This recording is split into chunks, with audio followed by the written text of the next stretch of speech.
लगी रहती है, भले वो कैसा भी कुछ भी। एक स्त्री का जीवन कोई साधारण जीवन है?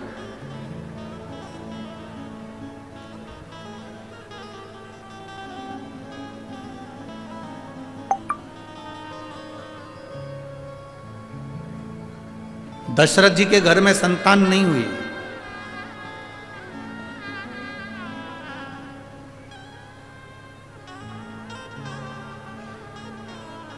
गुरु बाबा को बुलाया गया। गुरु बाबा से कहा कि बाबा वशिष्ठ को बुलाकर गुरु बाबा को बुलाकर कहा गया कि मेरे घर में औलाद नहीं। बाबा ने कहा कोई शिव का भक्त आए और पुत्र कामेष्ठी यज्ञ करवाए।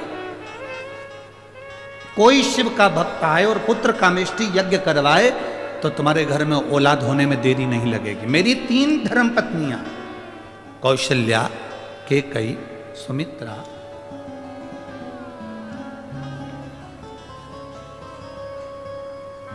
मेरी 3 धर्म पत्नियां होने के बाद भी मेरे घर में औलाद नहीं, तो कोई शिव का भक्त आए और पुत्र कामेष्ठी यज्ञ करवाए।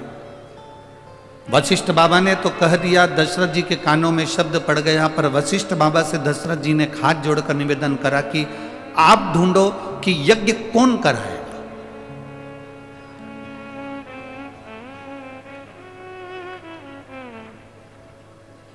यज्ञ कराएगा तो कराएगा कौन?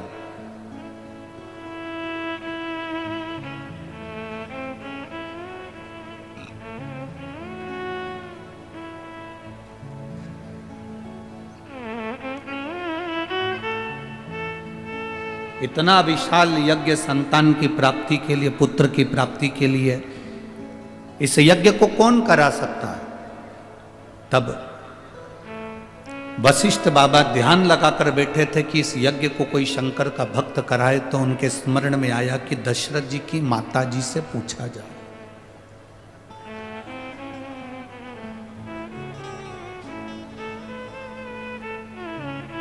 इंदुमती जी से पूछा गया।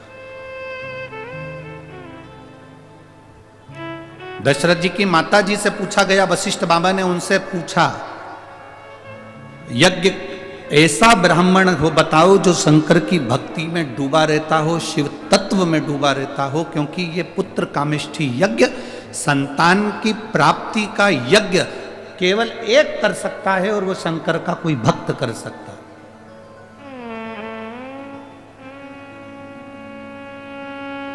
वशिष्ठ बाबा ने दशरथ जी की माता जी से कहा कि शिव भक्त कौन मिल सकता है? इंदुमती के स्मरण में आया, मेरे विदर्भ में जो शंकर की भक्ति में हर तरफ डूबे रहते हैं, वो केवल एक श्रृंगी ऋषि है।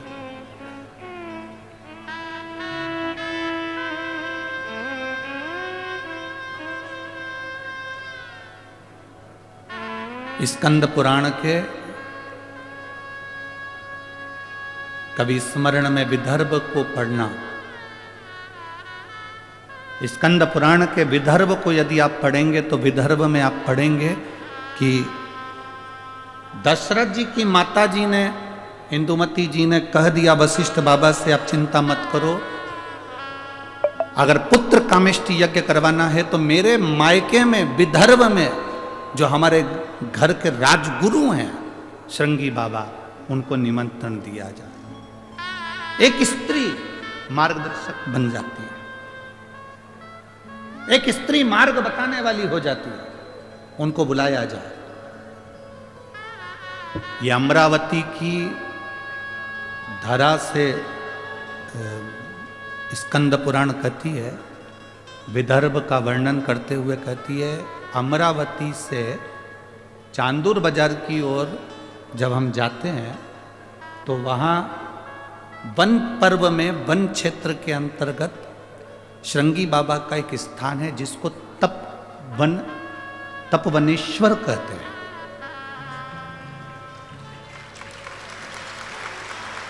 जिसको तपवनेश्वर कहते हैं। आप लोग गए हैं? है जरा जम के बोलो। अच्छा अच्छा,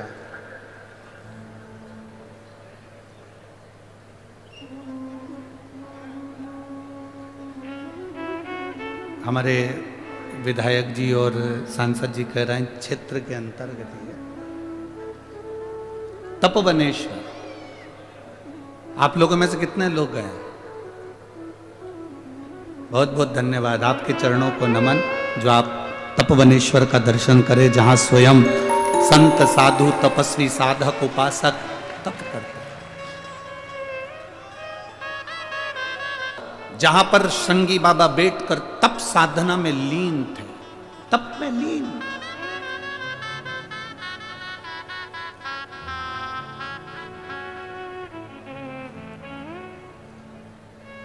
और दशरथ जी की माता जी ने खबर करवाई अपने पीहर में, दशरथ जी के ननिहाल में, कि दशरथ जी को पुत्र कामेष्ठी यज्ञ करना है और आप श्रृंगी बाबा से जाकर निवेदन करो। श्रृंगी बाबा उस समय पर तप मुद्रा में लगे हुए थे, बैठे गुफा के अंदर भजन में लीन थे। जब कोई राजकीय कार्य होता था तो श्रृंगी बाबा निकलकर उस गुफा से आते थे और विदर्भ राज के पास में बैठकर उनको ज्ञान दिया करते।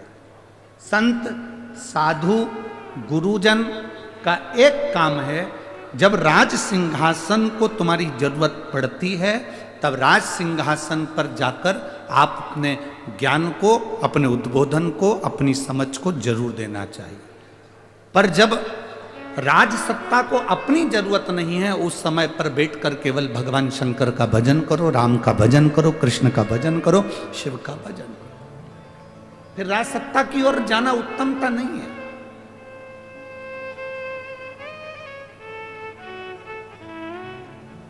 अब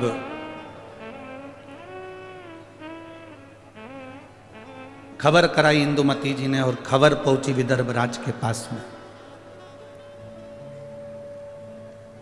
सुंदर कौंडन्यपुर में खबर जाती है और वहां पर खबर मिलते ही विदर्भ राज ने जाकर निवेदन करा श्रृंगी बाबा से,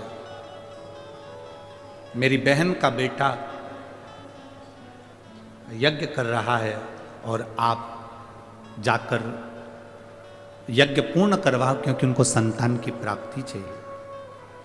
श्रृंगी बाबा ने कहा कि पुत्र प्राप्ति के लिए, संतान प्राप्ति के लिए, और मैं जाऊं, मुझे ही क्यों आमंत्रित करा? तो शिव महापुराण की कथा कहती है,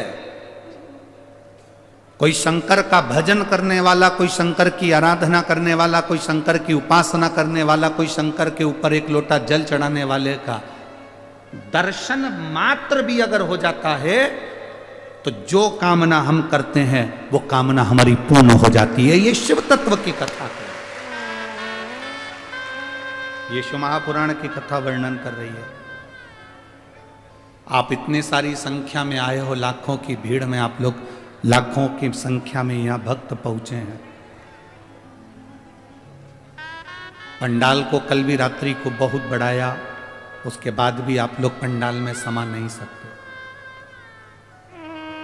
दोनों तरफ पंडालों को बढ़ाया गया, पर आपका शिव के प्रति जो प्रेम है, आपकी जो वात्सल्यता भगवान शंकर के प्रति है, वो यहाँ देखने को मिलती है।